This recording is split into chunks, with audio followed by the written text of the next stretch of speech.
Hello everyone, I am Hardik Shetha from Saraswat International Academy Vapi.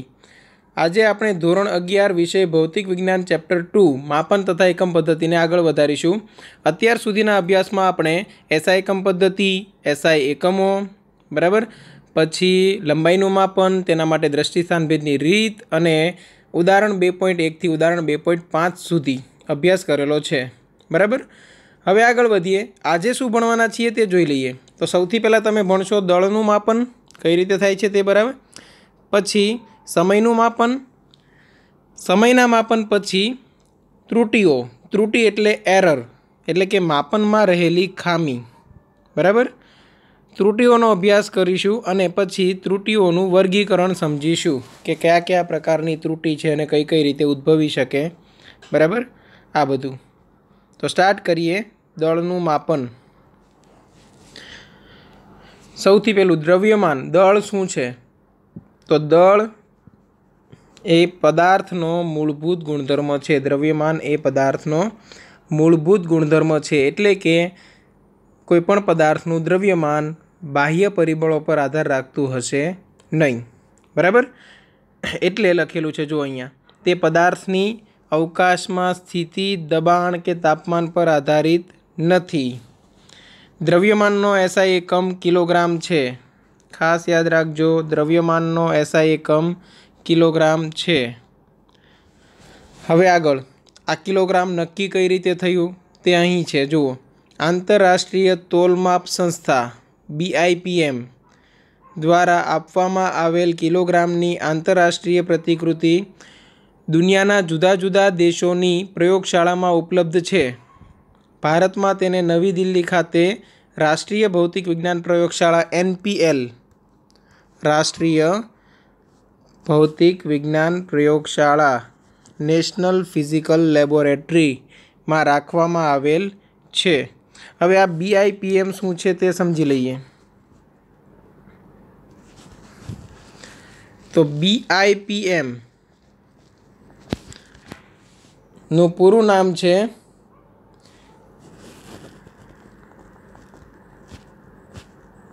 International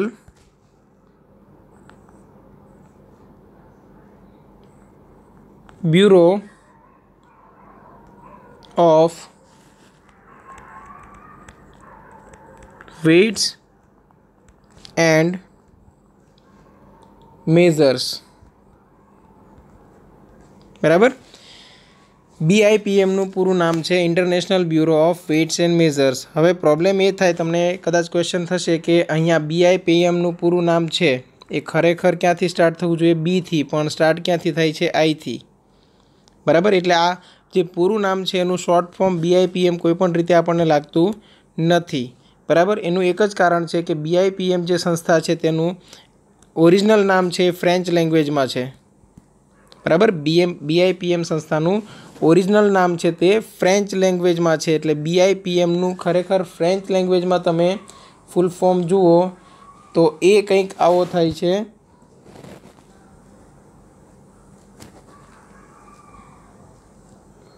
bureau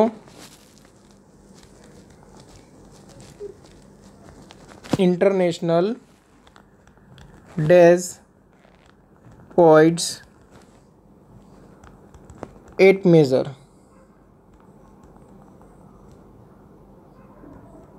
spelling પણ બધા આ રીતે જ છે, બરાબર। ઇંગ્લિશથી થોડા ડિફરન્ટ હશે, એટલે આવી રીતે બને છે BIPM, બરાબર। એટલે આ વસ્તુ તમારે ખાસ યાદ રાખવાની છે, બરાબર। કદાચ તમને ફૂલ ફોર્મ યાદ ના રહે તો પણ ચાલશે, ગુજરાતીમાં યાદ રાખો આંતરરાષ્ટ્રીય તોલમાપ સંસ્થા તો પણ ચાલશે, international bureau of waits and measure તો પણ ચાલશે, બરાબર।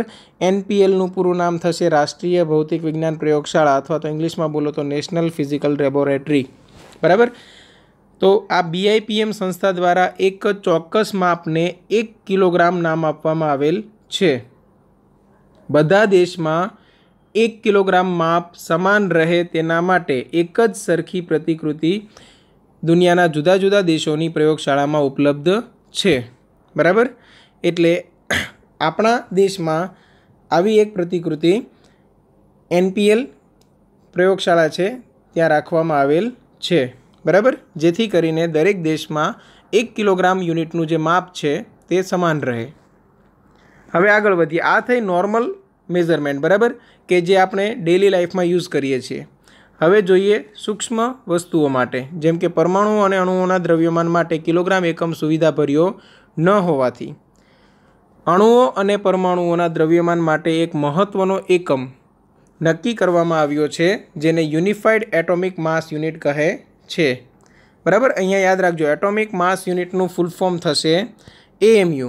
એટોમિક માસ યુનિટનું ફૂલ ફોર્મ થશે AMU. એટલે આ એકમને AMU અથવા તો યુનિફાઈડ પરથી યુ પરથી પણ દર્શાવવામાં આવે છે, બરાબર. 1 unified atomic mass equal to, મતલબ શું થશે જુઓ, એક AMU બરાબર શું થાય તો કે ઇલેક્ટ્રોન સહિત કાર્બન સમસ્થાનિક 6C12 ના એક પરમાણુનો 1/12મો ભાગ. ક્લિયર? તો આના માટે આપણે જોઈ લઈએ.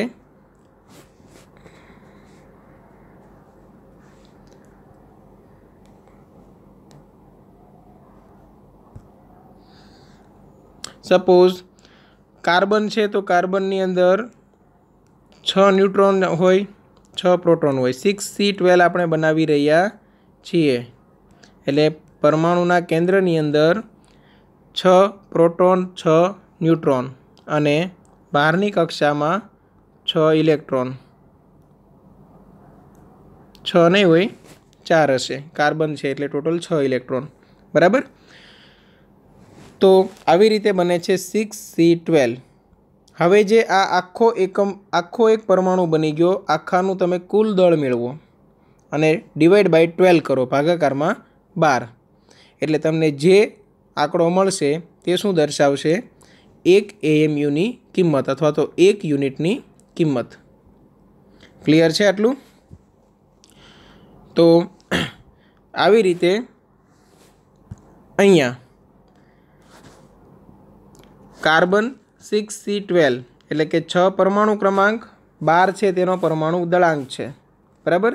તેનું કુલ દળ હશે, એટલે 6C12નું કુલ દળ છેદમાં 12 કરો, એટલે જે કિંમત મળે છે તે 1.66 × 10⁻⁻27 કિલોગ્રામ. તો આ 1 યુનિટ દળ હોય તેને કિલોગ્રામમાં કન્વર્ટ કરવા માટે તમારે આ યાદ રાખવાનું છે, બરાબર. કેમ કે દાખલાઓમાં આપણે SI એકમ પદ્ધતિનો ઉપયોગ કરીએ છીએ. ભલે તમને પરમાણુનું દળ યુનિટમાં આપેલું હોય, પણ તમારે ખરેખર તેને જ્યારે નોર્મલ કેલ્ક્યુલેશનમાં લેશો SI એકમ પદ્ધતિ પ્રમાણે, ત્યારે કિલોગ્રામમાં કન્વર્ટ કરવું પડશે. ઓકે, હવે આગળ વધીએ. વિશ્વમાં જોવા મળતા વિશાળ પદાર્થો, ગ્રહો, તારાઓ વગેરેનું દ્રવ્યમાન ન્યૂટનના ગુરુત્વાકર્ષણના બળના નિયમ વડે નક્કી કરી શકાય છે, જે આપણે ગુરુત્વાકર્ષણ નામના ચેપ્ટરમાં આગળ ભણીશું. કઈ રીતે આવા ગ્રહોની ગતિનો અભ્યાસ કરીને આપણે તેનું દળ છે તેનો અંદાજ મેળવી શકીએ, બરાબર. આગળ, પરમાણુના ઘટક કણો જેવા સૂક્ષ્મ કણોનું દ્રવ્યમાન માસ સ્પેક્ટ્રોગ્રાફ વડે નક્કી કરવામાં આવે છે. માસ સ્પેક્ટ્રોગ્રાફ નામના સાધન વડે આપણે દળની પરખ કરી શકીએ છીએ, બરાબર. તો દળના માપનમાં આટલું આવશે તમારે, બરાબર. હવે તેની રેન્જ જોઈએ, દળના માપક્રમનો વિસ્તાર. તો માપક્રમની આ શ્રેણીમાં ઇલેક્ટ્રોનના દળ, બરાબર, તો કે કેટલું છે? 10⁻30 કિલોગ્રામ જેટલા સૂક્ષ્મ દળથી લઈને અવલોકિત વિશ્વનું દળ, ઇલેક્ટ્રોનનું દળ છે એ કેટલું છે? 10⁻30 કિલોગ્રામ જેટલા સૂક્ષ્મ દળથી શરૂઆત કરીને ક્યાં સુધી? તો કે અવલોકિત વિશ્વનું દળ, એટલે કે 10⁵ કિલોગ્રામ જેટલો મોટો વિસ્તાર છે આપણી પાસે દળનો ભૌતિક વિજ્ઞાનમાં, બરાબર. ઇલેક્ટ્રોનનું દળ છે એ 9.1 × 10⁻31 કિલોગ્રામ છે. એ પ્રમાણે અંદાજિત મૂલ્ય મૂકેલું છે 10⁻30. ક્લિયર આટલું? તો ભૌતિક વિજ્ઞાનમાં તમે 10⁻30 કિલોગ્રામથી લઈને 10⁵ કિલોગ્રામ સુધીના દળનો અભ્યાસ કરશો, બરાબર. હવે આગળ વધીએ. સમયનું માપન. સમયનું માપન કઈ રીતે થાય અને વધારે ચોકસાઈથી કઈ રીતે થાય? આપણે એમ ના કહી શકીએ કે બધા લોકોની ઘડિયાળ છે એક જ સરખો સમય બતાવતી હશે, બરાબર? અને કોની ઘડિયાળ સાચી છે, કોની ઘડિયાળ ખોટી છે, એ પણ આપણે પોતે નક્કી કરી શકતા નથી, બરાબર? એટલે જો કોઈ પણ સમયગાળાના માપન માટે આપણે ઘડિયાળની જરૂર પડે છે, પરંતુ હવે આપણે સમયના પરમાણુવીય માનક કે જે સીઝિયમ પરમાણુમાં થતા આવર્ત દોલનો પર આધારિત છે તેનો ઉપયોગ કરીએ છીએ। ચોક્કસ માપ માટે સમજો, ચોક્કસ માપ માટે આપણે શું કરીએ છીએ? સમયના પરમાણુવીય માનક કે જે સીઝિયમ પરમાણુમાં થતા આવર્ત દોલનો પર આધારિત છે તેનો ઉપયોગ કરીએ છીએ। તેના પરથી સીઝિયમ ઘડિયાળ કે જેને ઘણીવાર એટોમિક ક્લોક કહે છે તે રચાયેલ છે અને તે રાષ્ટ્રીય માનક તરીકે વપરાય છે, બરાબર? એટલે બધા પ્રદેશમાં સમયનું માપન એક સરખું રહે તેના માટે એટોમિક ક્લોક વિકસાવવામાં આવેલ છે અને એટોમિક ક્લોક છે એ કેટલું પરફેક્ટ રીડિંગ આપે છે તે આપણે આગળ જોઈએ। સીઝિયમ એટોમિક ક્લોક, બરાબર? સીઝિયમ એટોમિક ઘડિયાળમાં સીઝિયમ 133 જોજો હા કયા પરમાણુનો ઉપયોગ થાય છે? સીઝિયમ 133 પરમાણુની સંક્રાંતિને અનુલક્ષીને ઉત્સર્જિત વિકિરણના આટલા દોલનોની સંખ્યા જુઓ, તમે જોશો તો એકમ, દશક, 100, 1000, 10,000, લાખ, 10 લાખ, કરોડ, 10 કરોડ અને અરબ સુધી જશે, બરાબર? આટલા પૂર્ણ દોલનો માટેના સમયગાળાને 1 સેકન્ડ તરીકે ગણવામાં આવે છે, બરાબર? તો સીઝિયમ પરમાણુમાં આટલા બધા દોલનો થવા માટે માત્ર કેટલો સમય લાગે છે? 1 સેકન્ડ। અને આ માપનમાં ફેરફાર આવતો નથી। આપણી ઘડિયાળમાં કદાચ કોઈ ખામી હશે, કેલિબ્રેશન બરાબર નહીં થયેલું હોય, મશીનમાં કોઈ ફોલ્ટ હશે તો નાનો મોટો ફોલ્ટ આવી શકે, બરાબર? સીઝિયમ પરમાણુ, બરાબર, તેના વડે બનાવેલ એટોમિક ક્લોક, બરાબર, તેનું જે રીડિંગ છે એ એકદમ પ્રિસાઇઝ હશે, ચોક્કસ હશે, બરાબર? સીઝિયમ એટોમિક ઘડિયાળ ખૂબ જ ચોકસાઈ ધરાવે છે। હવે કેટલી ચોકસાઈ ધરાવે છે તે પણ તમને ખબર પડશે। ભારતીય પ્રમાણભૂત સમય આઈએસટીનું પૂરું નામ શું થશે? ઇન્ડિયન સ્ટાન્ડર્ડ ટાઈમ, બરાબર? ભારતીય પ્રમાણભૂત સમય આઈએસટી ને જાળવી રાખવા માટે નવી દિલ્હી ખાતે રાષ્ટ્રીય ભૌતિક પ્રયોગશાળા એનપીએલ, પાછું આવ્યું, નેશનલ ફિઝિકલ લેબોરેટરીમાં સીઝિયમ એટોમિક ઘડિયાળનો ઉપયોગ થાય છે, બરાબર? આપણા દેશમાં સમય, આવૃત્તિ વગેરેના ભૌતિક માનકોની જાળવણી અને સુધારાની જવાબદારી એનપીએલની છે। તમને ખબર હોય તો અત્યારે તો હાલમાં તો સ્માર્ટફોન્સ ને બધું આવી ગયું એટલે ટાઈમ ઓટોમેટિક સેટ થઈ જાય છે, બરાબર? આ નેચરલ ફિઝિકલ લેબોરેટરી પ્રમાણે ઓટોમેટિક સેટ થઈ જાય છે। પહેલાં રેડિયો પર સાંભળવામાં આવતો આ સમય, બરાબર? ઇન્ડિયન સ્ટાન્ડર્ડ ટાઈમ શું છે એ સમય સાંભળવામાં આવતો, કેમ કે પહેલાં જે આવતી હતી એ પેન્ડ્યુલમ ક્લોક આવતી હતી, એટલે દોલક વડે બનતી ઘડિયાળ જેમાં ચાવી પૂરવી પડતી હતી, બરાબર? એટલે ઘણી વખત ઘડિયાળ છે એ 2-5 મિનિટ પાછળ રહી જતી હતી, તો એને દર 2-3 દિવસે પાછી ચાવી પૂરીને ટાઈમ પર કરીને સેટ કરવામાં આવતી, બરાબર? તો એનપીએલ સંસ્થા છે તેના દ્વારા સમય નિર્ધારિત થશે ઇન્ડિયન સ્ટાન્ડર્ડ ટાઈમ, અને એ કોની મદદથી કરે છે? એટોમિક ક્લોકની મદદથી, બરાબર? આપણા દેશમાં સમય, આવૃત્તિ વગેરેના ભૌતિક માનકોની જાળવણી અને સુધારાની જવાબદારી કોની છે? એનપીએલની છે, ઓકે। હવે સમજો, ભારતીય પ્રમાણભૂત સમય ઇન્ડિયન સ્ટાન્ડર્ડ ટાઈમ આ એટોમિક ઘડિયાળનો સમૂહ સાથે સાંકળવામાં આવેલ છે। સમય માપનની અનિશ્ચિતતા એટલે કે ભૂલ કેટલી આવી શકે? સમજો, ±1 × 10⁻13 સેકન્ડ, 10⁻13 સેકન્ડ, એટલે કે 1 સેકન્ડનો આટલામો ભાગ થશે 1, 2, 3, 4, 5, 6, 7, 8, 9, 10, 11, 12, 13, 1 સેકન્ડનો આટલામો ભાગ છે એટલી નાની એવી ભૂલ આવી શકે, એટલે એકદમ ચોક્કસ માપ આપશે તો નક્કી થઈ ગયું। હવે જુઓ, એટલે કે 10^13 માં 1 ભાગ સુધીની મેળવી શકાય તેટલી ચોક્કસ કાર્યક્ષમતા સીઝિયમ એટોમિક ક્લોકની હોય છે, બરાબર। આ ઘડિયાળનો 1 વર્ષમાં 3 માઇક્રોસેકન્ડથી વધુ આગળ કે પાછળ થતી નથી। આ ઘડિયાળ 1 વર્ષમાં 3 માઇક્રોસેકન્ડથી વધુ આગળ કે પાછળ થતી નથી। 3 માઇક્રોસેકન્ડ એટલે કેટલી થશે? 3 સેકન્ડનો આટલામો ભાગ, 10⁻6 થાય ને। માઇક્રો એટલે 10⁻6, એટલે તમે આવી રીતે લખી શકો 3 × 10⁻6 સેકન્ડ, 3 માઇક્રોસેકન્ડને, બરાબર।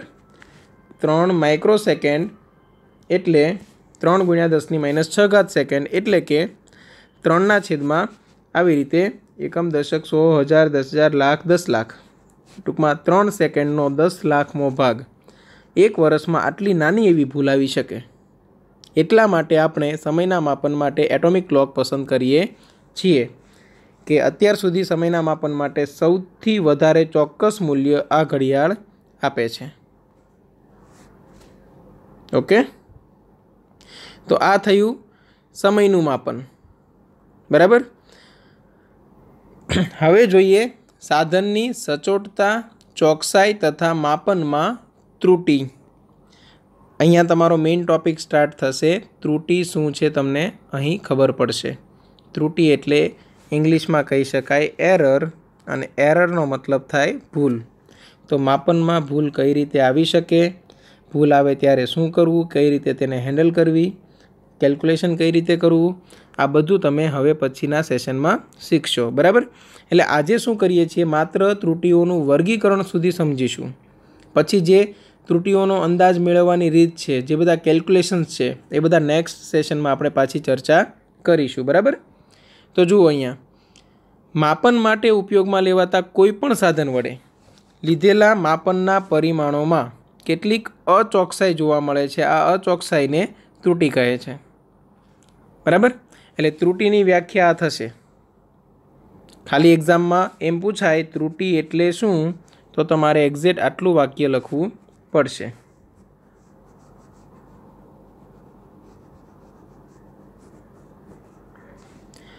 પ્રથમ આપણે બે શબ્દો ચોકસાઈ અને સચોટતા વચ્ચેનો ભેદ જોઈશું, બરાબર। બે શબ્દો છે ચોકસાઈ અને સચોટતા, આ બે શબ્દો વચ્ચેનો ભેદ જોઈશું, બરાબર। હમણાં તમને એક્સપ્લેન કરી દઉં, પહેલાં આપણે આટલું રીડિંગ કરી લઈએ।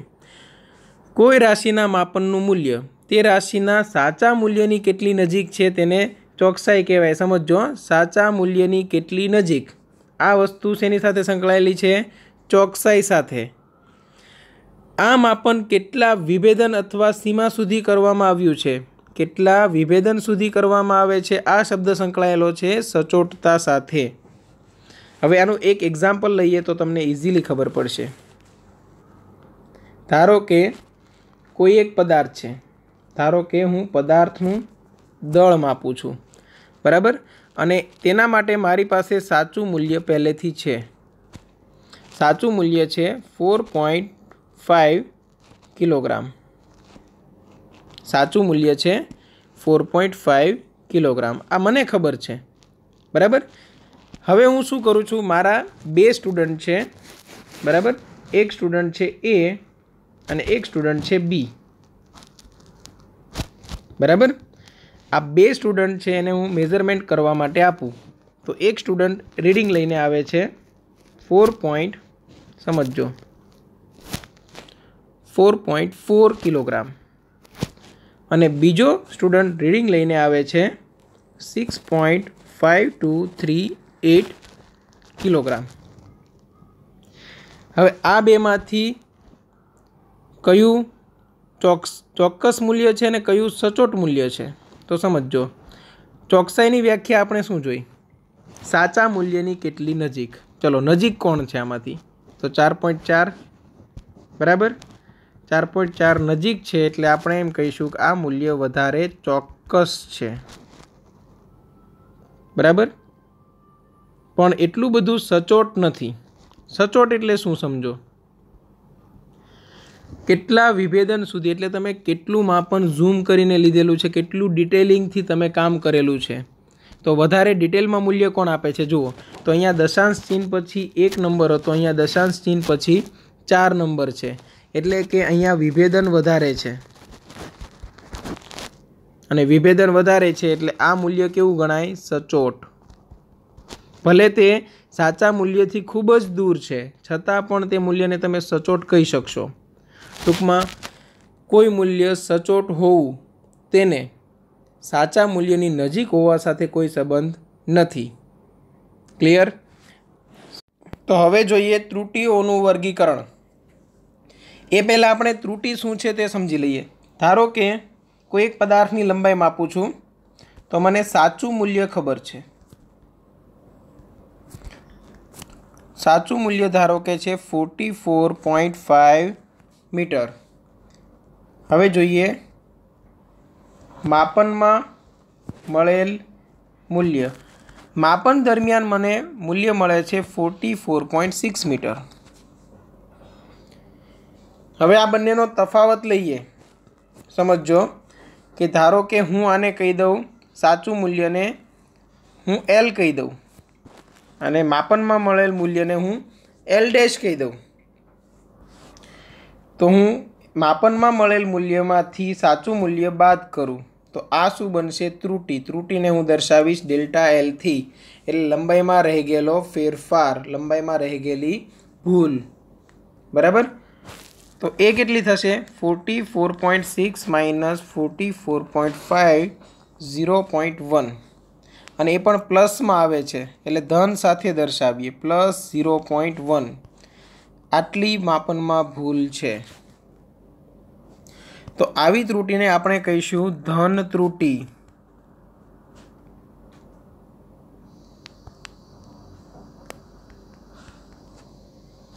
बराबर? आ जे छे तेने आपणे शुं कहीशुं? धन त्रुटि। ओके? ज्यारे पण मापनमां आवी रीते धन त्रुटि उत्पन्न थाय त्यारे हमेशा साचुं मूल्य मेळववा माटे आपणे शुं करीए छीए? समजजो।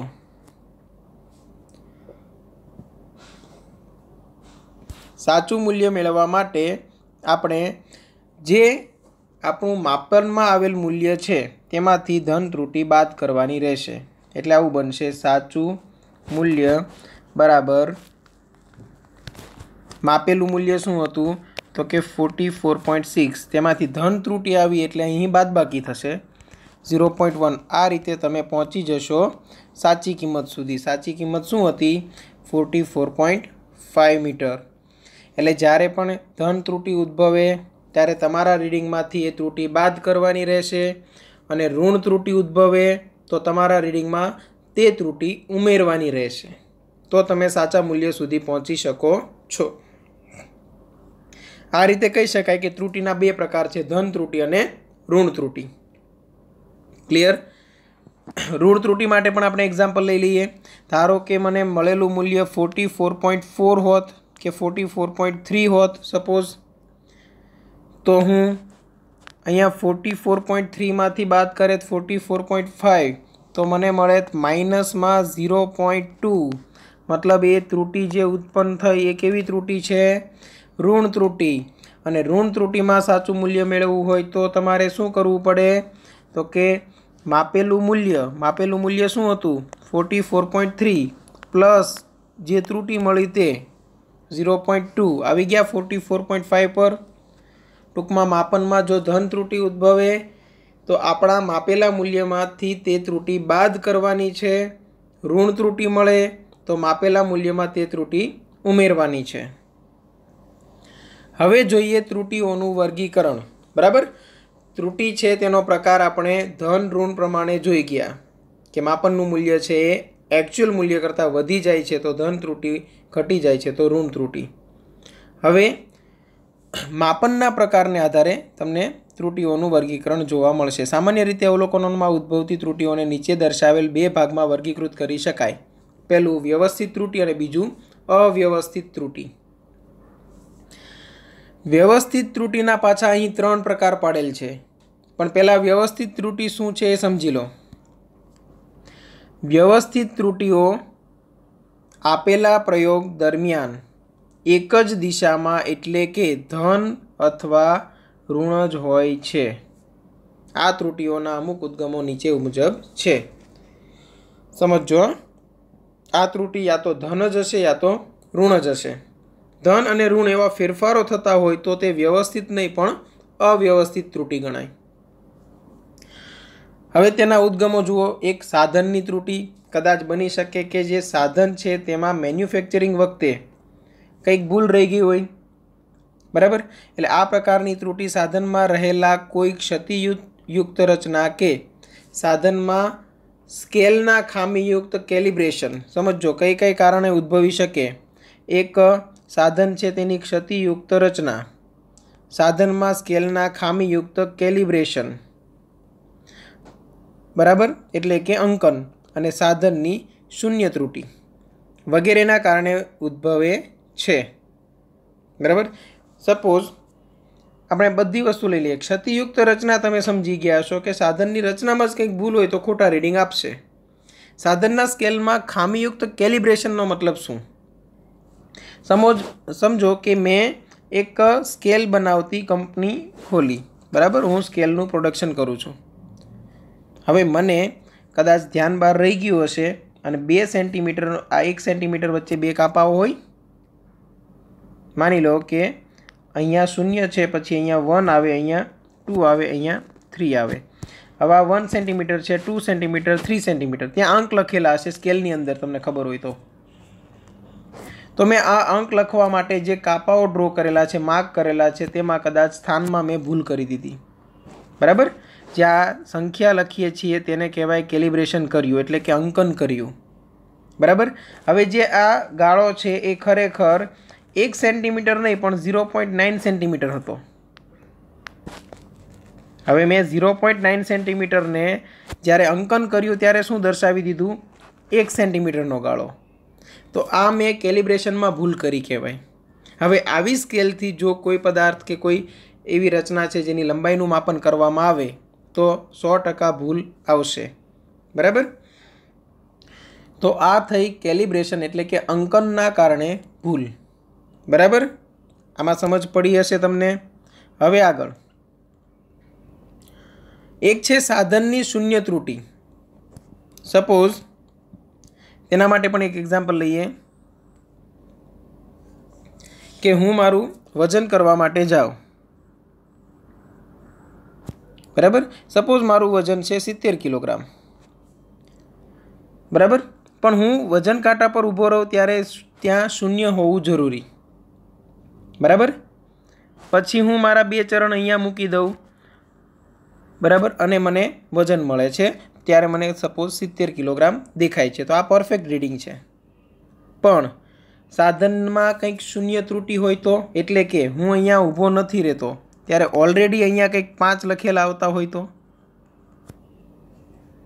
पछी हूँ आ जग्या पर ऊभो रहूँ तो आ 5 छे मारा जे वजन छे, मारू दळ मपाई छे तेना मां एड थई जशे अने मने दर्शावशे 75 किलोग्राम। तो आ त्रुटि उद्भवी कोना कारणे? शून्य अंकना लीधे, बराबर। एटले लखेलुं छे साधननी शून्य त्रुटि वगैरेने कारणे आवी प्रकारनी त्रुटि उद्भवी शके। आ एक प्रकारनुं केलिब्रेशनमां ज भूल थई, बराबर, के आपणे जे एक्चुअल माप है तेनु नियमन अहींया करेलू नथी। उदाहरण तरीके जो अहींया पण आपेलू छे, एक थर्मोमीटरना तापमाननुं अंकन व्यवस्थित न थयेलुं होय तो एसटीपीए उकळता पाणीनुं तापमान 100 डिग्री सेल्सियस ने बदले 104 डिग्री सेल्सियस बतावे, बराबर। मतलब के त्यां अंकन ज बराबर नथी थयेलुं। पारानी जे हाइट होय, बराबर, थर्मोमीटरना पारानी जे हाइट होय ए 100 डिग्री सेल्सियस तापमाने जे मळती होय त्यां आपणे अंकन करी दीधुं छे 104। એટલે ખરેખર છે 100 ડિગ્રી સેલ્સિયસ તાપમાન, પણ દર્શાવશે શું? 104 ડિગ્રી સેલ્સિયસ। ઓકે, આગળ વધીએ। પ્રયોગની ટેકનિક अथवा પદ્ધતિમાં રહેલી અપૂર્ણતા। ઉદાહરણ તરીકે જુઓ, થર્મોમીટરની મદદથી શરીરનું તાપમાન માપવામાં આવે છે ત્યારે થર્મોમીટરને બગલમાં મૂકીને માપેલ તાપમાન શરીરના વાસ્તવિક તાપમાન કરતાં હંમેશા ઓછું જ તાપમાન દર્શાવે છે, बराबर। थर्मोमीटर बगल में मूकीने तापमान मापो छो તો એ તાપમાન તમારા શરીરના તાપમાન કરતાં ઓછું જ દર્શાવશે। તો આ શું થઈ? પ્રયોગ છે તેની ટેકનિકમાં ભૂલ છે। પ્રયોગની ટેકનિકમાં આપણે યોગ્ય ટેકનિક વાપરેલી નથી, બરાબર? ઓકે। પ્રયોગ દરમિયાન બાહ્ય પરિબળો જેમ કે તાપમાન, દબાણ, પવનનો વેગ, ભેજમાં થતા ફેરફારો પણ માપનમાં વ્યવસ્થિત ત્રુટિ ઉત્પન્ન કરે છે, બરાબર?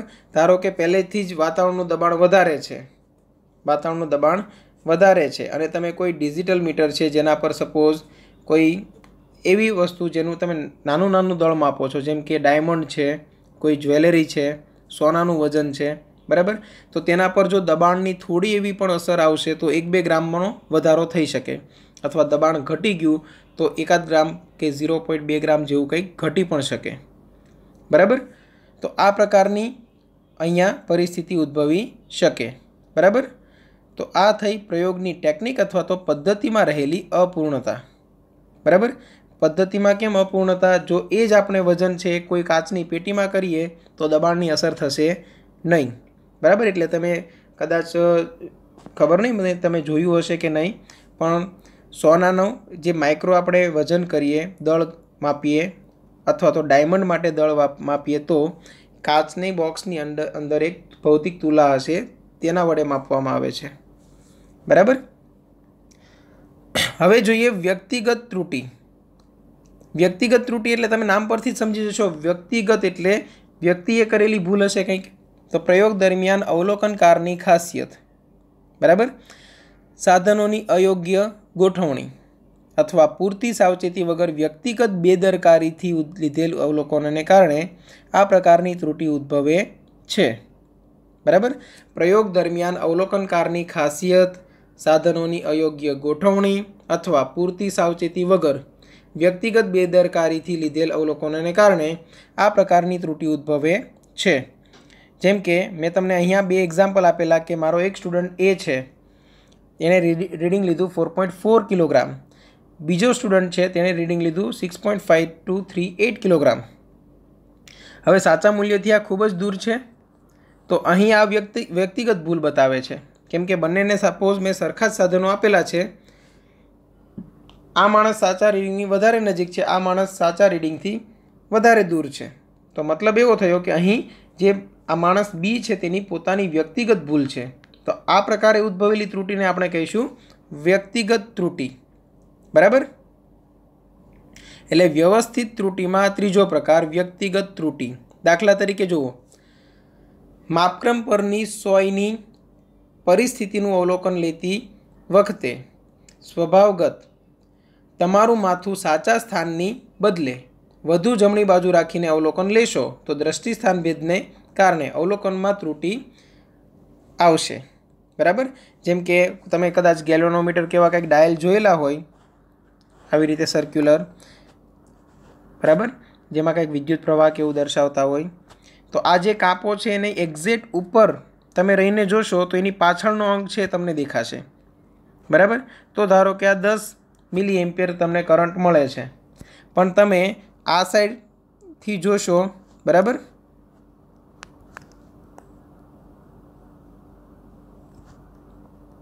ક્રોસમાં થોડુંક માથું રાખીને જોશો તો કદાચ તમને આ કાપો છે એ આગળનો અંક 9ની લાઇનમાં દેખાશે, તો તમારું રીડિંગ આવશે 9 મિલી એમ્પિયર।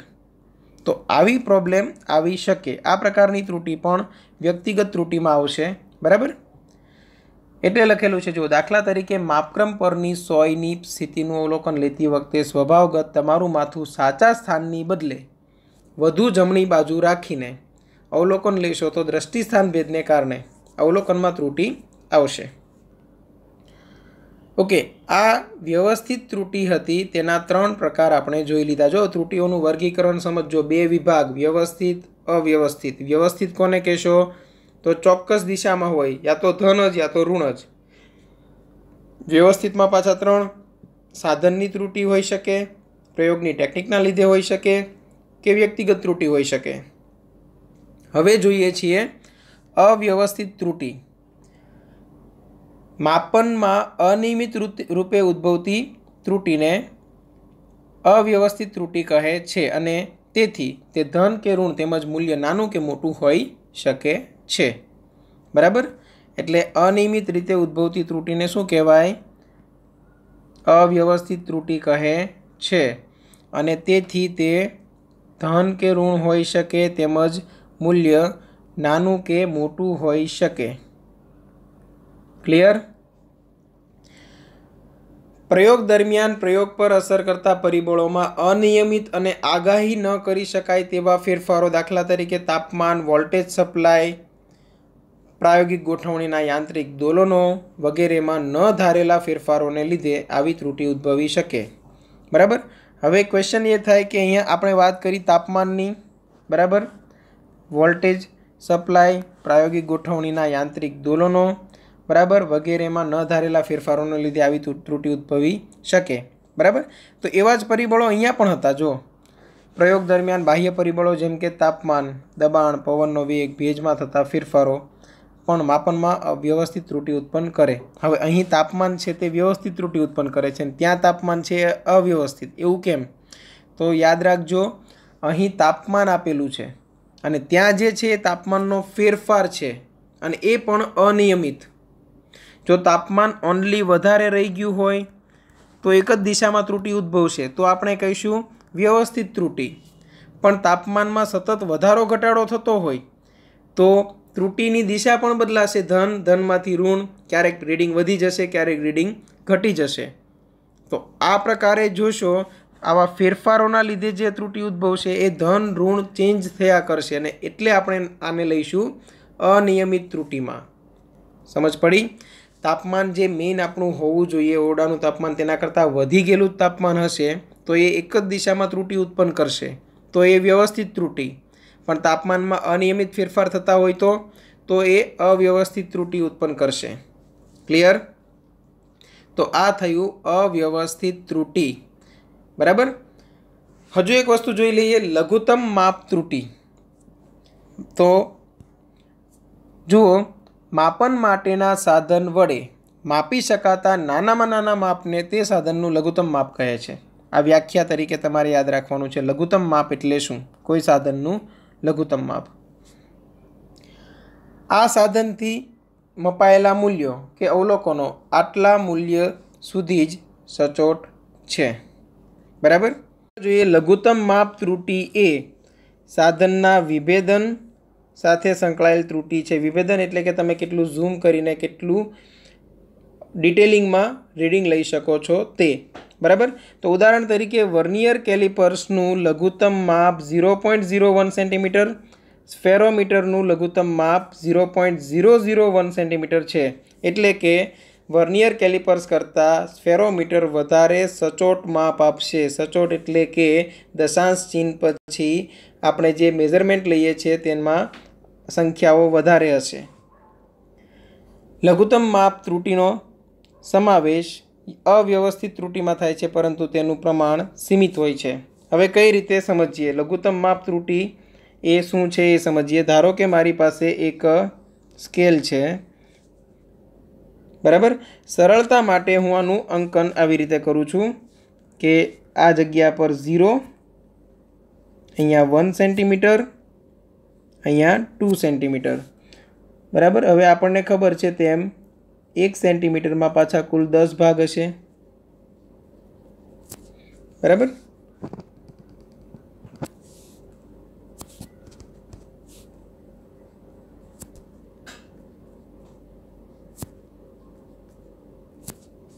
ओके, હવે ધારો કે મારે કોઈ એક સળિયાની લંબાઈ માપવી છે,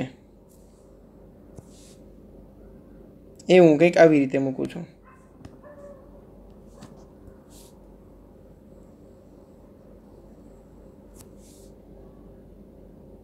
ઓકે,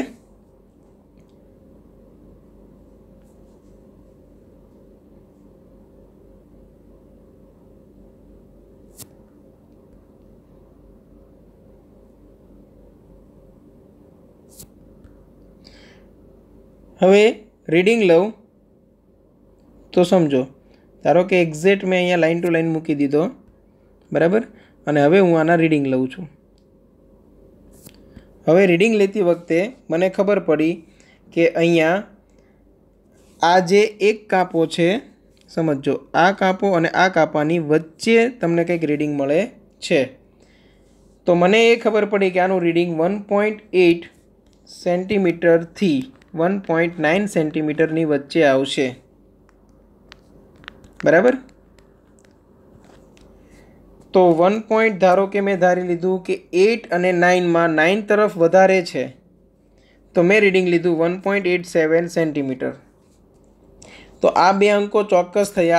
आ एक अंक छे एमां चौकसाई नथी, अचोक्कस अंक छे। तो आना लीधे एरर जनरेट थई शके। हवे आनाथी आपणने एक बात खबर पड़ी कि आनुं लिस्ट काउंट शुं छे। लिस्ट काउंट एटले लघुत्तम माप 0.1 सेंटीमीटर एटले के जो व्यवस्थित रीडिंग लेवामां आवे तो पण आमां महत्तम केटली त्रुटि उत्पन्न थई शके, तो कि 0.1 सेंटीमीटर सुधीनी त्रुटि उत्पन्न थई शके। महत्तम आनाथी वधारे त्रुटि उत्पन्न थशे नहीं। केम के 0.1 सेंटीमीटर सुधीनुं विभेदन आ स्केल मने आपी शके छे। तेनाथी वधारे झूम करीने डिटेलमां माहिती आपी शकतुं नथी। एटले महत्तम त्रुटि आमां 0.1 सेंटीमीटर सुधी आवी शके। तेनाथी नानी त्रुटि होई शके, तेनाथी मोटी त्रुटि बनी शके नहीं। अने जो मोटी त्रुटि आवे तो ए व्यक्तिगत एररमां आवशे, व्यक्तिगत त्रुटिमां। बराबर। तो आ थयुं लघुत्तम माप त्रुटि। तो दरेक साधननी लघुत्तम माप शक्ति चौक्कस होय छे। जेम के आपणे हूँ खाली नॉर्मल स्केल लऊं तो 0.1 सेंटीमीटर, वर्नियर कैलिपर लऊं तो 0.01 सेंटीमीटर अने स्फेरोमीटर लऊं तो 0.001 सेंटीमीटर। तो अहींया आजनो सेशन आपणो पूरो थाय छे। आजे शुं शुं भण्या ते जोई लईए। तो सौथी पहेला आपणे स्टार्ट करेलुं हतुं दळनुं मापन। जो अहींया एक्जाममां जो दळनुं मापन पूछाय तो शुं लखવું बधुं ज मैं अहींया लखेलुं छे, एटले तमारे व्यवस्थित नोट्स बनावी लेवानी छे। बराबर। दळना मापक्रमनो विस्तार। बराबर। समयनुं मापन, धारो कि एक्जाममां आवे कि समयनुं मापन भौतिक विज्ञानमां कई रीते करवामां आवे तेना विषे टूंक नोंध लखो। तो जे वस्तु तमारे लखवी पड़े बधुं ज मैं अहींया लखेलुं छे। क्लियर। आगळ जुओ। साधननी सचोटता, चौकसाई तथा मापनमां त्रुटि। बराबर। तेना माटे पण जेटलुं लखવું પડે બધું જ લખેલું છે। ખાલી ફરક એટલો છે કે અહીં જે ઉદાહરણ લીધેલું છે તેનું મેં વર્ણન કરેલું નથી। તો એક્ઝામમાં આવે તો તમારે એ વર્ણન પણ કરવાનું રહેશે। પછી આપણે જોયું ત્રુટિઓનું વર્ગીકરણ। તેમાં પણ સૌથી પહેલાં જોઈ લીધું ધન ત્રુટિ અને ઋણ ત્રુટિ, પછી ત્રુટિઓનું વર્ગીકરણ ચાલુ કર્યું। વર્ગીકરણ માટે પણ બધી જ માહિતી અહીંયા મેં લખેલી જ છે, એટલે તમારે ખાલી એક્ઝામમાં પૂછાય તો આ બધી વસ્તુ તમારે લખવાની રહેશે। नेक्स्ट सेशन में तमने नेक्स्ट वीडियो में तमने त्रुटिओनो अंदाज कई रीते मेळववो तेनी रीत। बराबर। त्रुटिओनुं अमुक केल्क्युलेशन कई रीते करवुं, सरवाळा बादबाकी में, गुणाकार भागाकार में। बराबर। तेना नियमो आ बधी ज वस्तु तमने मळी जशे अने पछी तेने रिलेटेड आपणे दाखलाओ पण भणी लईशुं। बराबर। Thank you.